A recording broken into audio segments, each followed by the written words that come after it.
Bonsoir à tous, ravi de vous retrouver sur Monaco Info avec nos experts du tennis. Laurent Orsini, notre consultant. Bonsoir Laurent. Bonsoir Christophe. Et Frédéric Elion qui a tout suivi, toutes les rencontres aujourd'hui ici au Monte Carlo Country Club. Bonsoir Christophe, bonsoir Laurent et bonsoir à tous. Avec un invité de prestige à venir dans quelques instants maintenant, le grand patron, le tout nouveau patron du tournoi, David Massey, qui sera donc avec nous dans ces experts du tennis ce soir. Un expert de retour, c'est Stan Wawrinka sur le central qui a ouvert les hostilités aujourd'hui. Exactement, le vainqueur de l'édition 2014 du Rolex Monte Carlo Masters qui avait un premier tour piège face au néerlandais Talon Griekspoor. Un vrai combat, quasiment 2h30 passé sur le court où Laurent va dire Stanislas Wawrinka a fait un peu la pluie et le beau temps, notamment dans un premier set où il a donné beaucoup de points. Il fait un très mauvais jeu à 5 partout, ce qui lui coûte le gain de la première manche, 7-5 pour le néerlandais. Mais ensuite, quand il a mis son jeu en place avec toujours ce magnifique revers à une main, il a réussi donc à faire plus de points gagnants, ce fameux ratio points gagnants faute directe pour s'imposer. Oui, c'est vrai que Stan est un joueur qui aime bien faire le jeu, mais encore faut-il ne pas faire beaucoup de fautes et faire le minimum de fautes directes, même s'il fait pas mal de coups gagnants. Vous l'avez rappelé, avec son revers, avec sa force de frappe qui le caractérise. Il est un petit peu en manque de match. C'est bien, je pense, pour lui d'avoir fait un match un petit peu dur accroché. Il va passer du temps sur le terrain, il a gagné des repères. Donc on va voir pour la suite, mais on est très content de le revoir ici parmi nous. C'est un beau challenge quand même pour Stan Wawrinka. Oui. Au crépuscule de sa carrière, oui, ce que je veux dire. C'est un très beau challenge, difficile pour lui, mais il a les ressources mentales pour y arriver. En tout cas, il fait tous les efforts après sa blessure pour revenir. Il aurait pu très bien mettre un terme à sa carrière. Mais en tout cas, il est là. Et ça fait du bien. Tout comme Andy Murray, qui malgré la carrière qu'il a eue, et une prothèse de hanche, est toujours présent. C'est des joueurs qui font preuve d'abnégation incroyable pour leur sport. Mais pour Andy Murray, c'était plus compliqué, on l'a bien compris, en fin d'après-midi ici à Monte Carlo. Ça a été beaucoup plus compliqué face à Alex de Minaur, l'Australien, 19e mondial, qui n'a absolument rien raté. Il a tout remis, c'est sa grande spécialité. On le sait à de Minaur, l'un des meilleurs défenseurs du circuit, qui ramène absolument tout. Il n'a laissé que des miettes à Andy Murray, une défaite 6-1, 6-3. C'est un score qui est assez lourd. On l'a senti véritablement sans solution. L'Écossais, c'était des très longs rallyes, des filières très longues. Et à chaque fois, de Minaur trouvait le coup pour faire la différence. Et il faut dire aussi que Murray a donné beaucoup trop de points, il a fait beaucoup de fautes, il a un petit peu explosé à la fin de l'échange. Oui, c'était difficile pour Murray, qui n'est pas déjà un spécialiste de terre battue, qui est plutôt un contreur plutôt qu'un défenseur contreur, mais qui est plus à l'aise sur surface rapide. Et de Minaur, c'est vrai que c'est un vrai mur qui fait très peu de fautes directes. Donc quand on est en manque de match, en manque de repères, et qu'on n'a pas un jeu qui est naturellement porté vers l'avant, c'est des joueurs très très difficiles à jouer et à battre. Alors Murray est parti, Wawrinka toujours là, et il y a le retour, état de grâce presque, mais en forme en tout cas, de Matteo Berrettini, l'Italien. L'Italien, finaliste de Grand Chelem, notamment à Wimbledon, ancien 6e mondial qui est un petit peu redescendu au classement suite à une blessure. Il est 22e, il avait un joueur atypique en face de lui, Maxime Cressy, le franco-américain, le géant plus de 2 mètres. Alors il n'a pas fait un bon match, l'Américain, puisqu'on le sait, son gros point fort c'est le service. Il a fait 14 doubles fautes pour seulement 6 aces. Donc là forcément le ratio est un petit peu délicat pour qu'il y ait un vrai match. Et on a vu un Italien par contre qui a été très bon, notamment au retour, qui est l'une des clés forcément face à des grands serveurs. Il a mis beaucoup de retours dans les pieds de l'Américain, il a eu beaucoup de balles de break et il a converti beaucoup de break dans cette rencontre. C'était une très bonne entrée en matière pour l'Italien, devant son public qui s'impose en 2 manches 6-4, 6-2 et vous l'avez dit, devant un central à qui à sa cause.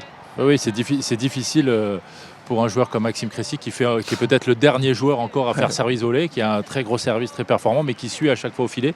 Sur terre battue, on le sait, la surface est plus lente, ça donne plus de temps au relanceur de pouvoir faire un bon retour, de pouvoir lui faire jouer une volée sous le niveau du filet. Dans les pieds, lui, il est très grand.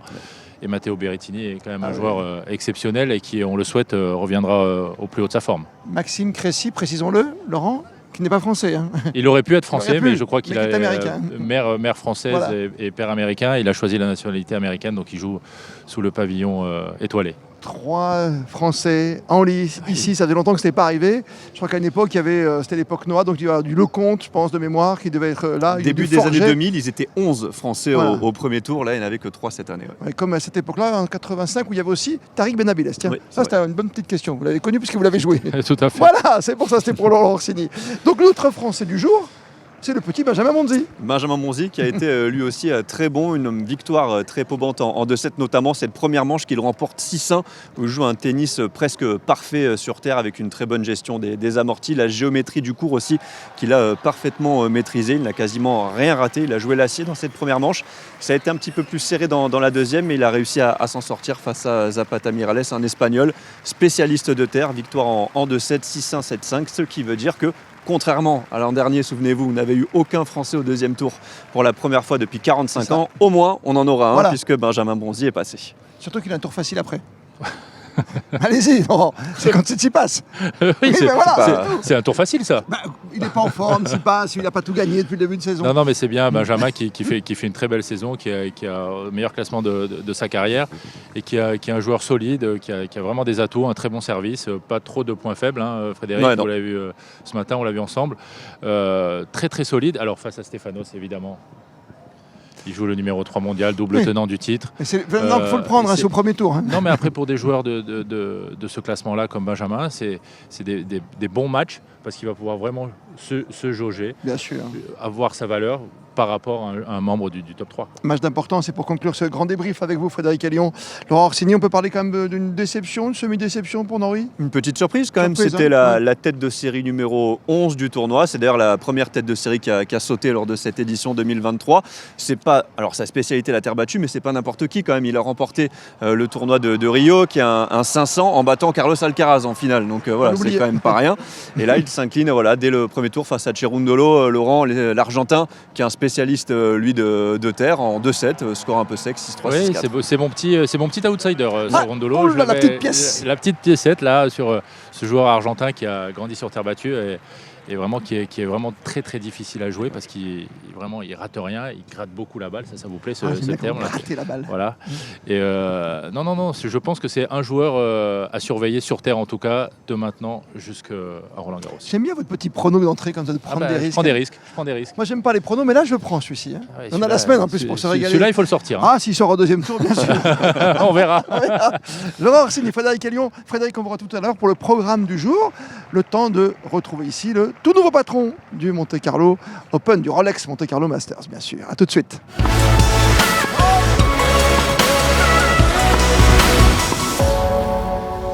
Et notre invité ce soir, c'est normal, Laurent, c'est le patron, le big boss. Le nouveau patron. David Massé. Merci d'être avec nous. Bonsoir à vous. C'est un grand plaisir. Grand plaisir de vous avoir avec nous. Vous connaissez tout de Monaco, du tennis. Vous avez travaillé à l'ATP, qui régit toujours les règles du tennis. Exactement, 20 ans à la TP. Pendant 20 ans. C'était quoi? C'était une passion pour devenir un jour directeur ici à Monte-Carlo? C'était, oui, on peut dire ça. C'était 20 ans ici à Monaco déjà, enfin, depuis fin décembre, c'était décembre 2001. J'ai eu la chance de travailler ici depuis. Et pour rester dans le sport de tennis à Monaco, c'était un rêve. C'est un rêve. Ouais. Et ça tombe bien parce que ce tournoi a bien débuté. Il y a beaucoup de monde, Laurent. Il y a beaucoup de monde. On a la chance d'avoir un très beau temps. Beaucoup de monde dans les tribunes pour ce premier week-end. Un plateau exceptionnel, un petit peu entaché de quelques forfaits. Ah, oui, quand même. Nadal, Alcaraz, quand même. Pas des moindres. Oui. Ouais. Est-ce que ça a été préjudiciable? Est-ce qu'au départ, évidemment, vous étiez content du tableau, des 20 meilleurs mondiaux qui devaient être présents à Monaco? Est-ce que c'est préjudiciable d'avoir des forfaits comme ça, un petit peu de dernière minute? Ça arrive, malheureusement ça arrive, c'est le sport. On sait que Nadal a tout fait pour préparer. Malheureusement, il n'était pas prêt. En même temps, la profondeur de tableau de Masters 1000, on a un certain confort qu'il y a toujours des joueurs de qualité. Donc pour nous, on savait que là maintenant, on voit qu'il y a Novak Djokovic au monde. Il essaie de s'imposer sur le reste des joueurs. Tsitsipas qui va pour son 3e titre ici. Donc il y a tellement de joueurs qui peuvent gagner le tournoi, qui méritent de gagner le tournoi. Il y a Casper Ruud qui vient de gagner en Australie. Il arrive ici en forme. Donc, et après, il y a tous les Italiens. Mais il y a tellement de joueurs, je peux faire la liste, mais c'est vraiment exceptionnel. Et parce qu'ici, on peut rentrer le mercredi quand on est dans les numéros 1. Oui, bien sûr, quand on a un bail, quand on a une tête de série. Tête de série. Ça vous est déjà arrivé, c'est pour ça que vous dites ça. Bien sûr, mais c'est le tournoi d'été réservé au 15-2. Et ça, c'est vrai. Ce tournoi de Monte-Carlo, j'aimerais juste revenir parce qu'il a changé un petit peu dans l'aspect. On va en parler tous ensemble. Vous avez mis des couleurs un peu différentes, peut-être à l'américaine, peut-être tendance, peut-être Riviera. Quelle était votre idée ici? 2022, c'était vraiment, on essaie de faire le même tournoi que 2019, qui était déjà une grande réussite. Mais depuis ça, on a vraiment étudié comment on peut améliorer le tournoi de chaque côté en fait. Et le grand exemple pour nous, c'est le village ici. Bien sûr. On dit VIP, mais village ici. Et là, on a vraiment voulu profiter de vue mer. Donc, on a créé une double structure, tout le monde face à la mer. C'est quand même exceptionnel d'avoir la mer comme ça. Donc, on a vraiment essayé de profiter de ça pour tout le monde. Après, sur le cours central, on a les panneaux LED au fond de cours. Ça, c'est un côté qu'on a voulu aussi intégrer. Avec une animation, hein, on voit la tête des joueurs passer de temps en temps. C'est une vraie nouveauté. Hein. C'est une vraie nouveauté. Oui. C'est quelque chose qu'on voit souvent dans les grands tournois. Et on a dit qu'on a un Masters Meet quand même, on a voulu le faire. On a vu aussi des améliorations au niveau sécurité, des nouveaux portiques à l'entrée. C'est un système qui s'appelle Evolve. On peut passer.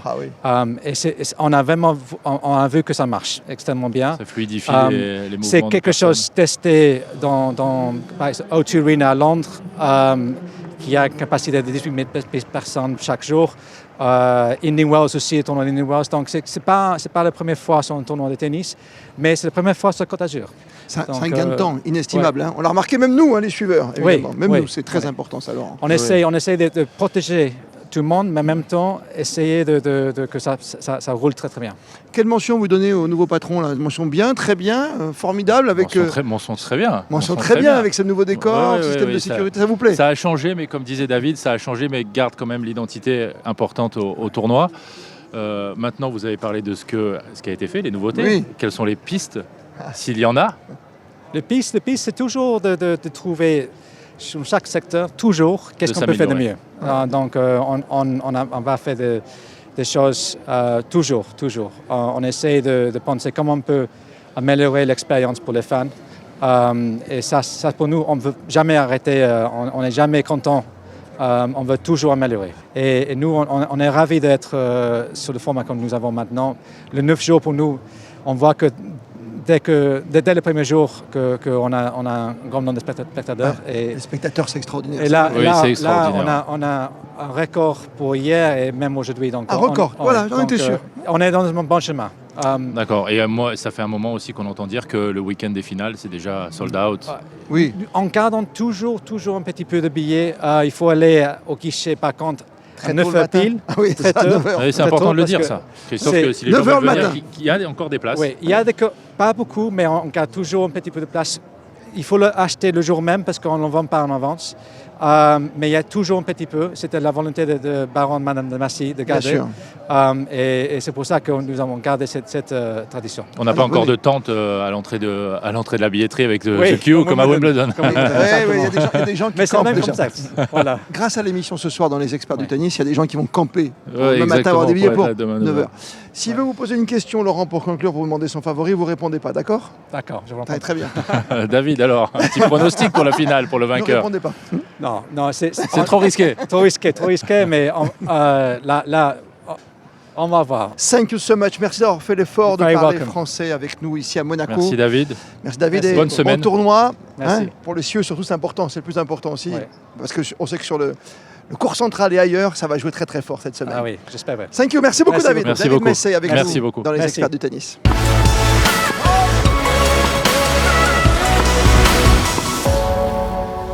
Le programme de ce mardi, avec du gros, du très gros, puisque les meilleurs seront sur le central, notamment du Monte Carlo Country Club, Frédéric. Andrei Rublev, Alexander Zverev, Stefanos Tsitsipas, on en a parlé, mais surtout Novak Djokovic qui va donc faire son entrée dans le tournoi, le Serbe Laurent, qu'on n'a pas vu sur les cours depuis un petit moment. Il y avait eu cette polémique aux États-Unis puisque, vous le savez, il n'avait pas été vacciné contre le Covid, et il y a toujours, il a eu l'interdiction d'aller en fait sur le territoire, et du coup il n'a pas pu jouer la tournée Miami Indian Wells. Oui, c'est ça. Rappelons qu'il faut toujours être vacciné pour pouvoir rentrer sur le territoire américain jusqu'à... Là, ça devrait s'arrêter ces prochains jours. Donc, il pourra jouer l'US Open, mais il n'a pas pu jouer Indian Wells ni Miami. Donc, il n'a pas joué depuis février. C'est quand même une très longue période sans compétition. Donc, ça va être très intéressant de revoir Djokovic, qui est, malgré tout, a récupéré sa place de numéro 1 mondial sans jouer, quand même. Avec le jeu des points à défendre d'une année sur l'autre. Mais ça va être intéressant parce que je pense qu'il a vraiment à cœur de commencer sa préparation pour l'Open de France, pour Roland Garros, dès maintenant. Rappelons-le que c'est quand même le seul qui peut faire le Grand Chelem. Bien sûr, mais on le sent, hein, Frédéric et Laurent, il y a une tendance qui est là depuis 10 ans au moins. Les Nadal, voire Alcaraz, comme Djokovic aujourd'hui, préparent Roland Garros. C'est leur seul intérêt dans leur carrière aujourd'hui. Gagner les Grands Chelems. Les Grands Chelems et faire le Grand Chelem qui reste quand même le Graal absolu qui n'a pas été fait depuis Rod Laver, donc ça remonte un petit peu. Voilà, oui. Mais rappelons que faire le Grand Chelem, c'est gagner les 4 tournois majeurs dans le sens calendaire. Australian Open, Roland Garros, Wimbledon et l'US Open. Ouais. Il peut le faire. À voir. À voir, à suivre en tout cas. Peut-être pas sur Monaco Info toute la saison, mais déjà à Monte-Carlo, ça c'est pas mal. Exactement. Il y aura un monégasque aussi, Christophe, sur les cours. Ça nous fait plaisir. Avec Valentin Vachereau qui affrontera un qualifié, l'Italien Luca Nardi, qui se sont extirpés de ses qualifications. Ce sera sur le cours numéro 2, un cours qu'il connaît bien. Ça peut être un avantage puisque c'est le terrain exactement sur lesquels les monégasques jouent en Coupe Davis. Donc il aura ses repères, Valentin, face à un Italien, on le disait, sorti des qualifications, qui aura donc déjà de la confiance et du rythme. Voilà, avec deux victoires, et je pense que c'est une bonne chose pour Valentin de ne pas jouer sur un grand cours, sur un cours central, pour s'enlever un petit peu de pression. Il joue sur un cours qu'il connaît, sur lequel il s'entraîne toute l'année. Donc voilà. Et le petit coup de cœur du soir, toujours en rouge et blanc, c'est notre paire de double avec Hugo Nys. Notre monégasque associé à son partenaire désormais cette saison, Zielinski, le Polonais, face à une paire expérimentée de Dick Krajicek. Ça a été un vrai combat. Il y a eu ce tie-break au premier set et malheureusement, ça s'est mal goupillé. Donc pour Hugo Nys qui s'incline dès le premier tour et son entrée dans le tournoi ici chez lui. Je vous propose de l'écouter tout de suite, sa réaction à la sortie du cours. Ils n'ont pas donné grand-chose aujourd'hui. C'est une très bonne équipe sur terre battue. Nous, on en a eu des occasions, comme tu dis, on les a pas vraiment convertis. 2-3 40A, mais on les joue pas si mal, tu vois, ça se joue pas à grand-chose. C'est dur parce qu'il faut vraiment rester motivé, parce qu'on bosse bien, on joue pas mal. À chaque fois, on perd pas beaucoup et c'est des séries, en fait. On a perdu quelques matchs à la filée, là, donc c'est un peu dur parce qu'on joue pas si mal et finalement, on perd quasiment tous les matchs accrochés comme ça. Donc bon, on verra, on va continuer à bosser pour la semaine prochaine. Après, perdre à la maison au premier tour, moi, ça me fend le cœur, mais bon, c'est comme ça.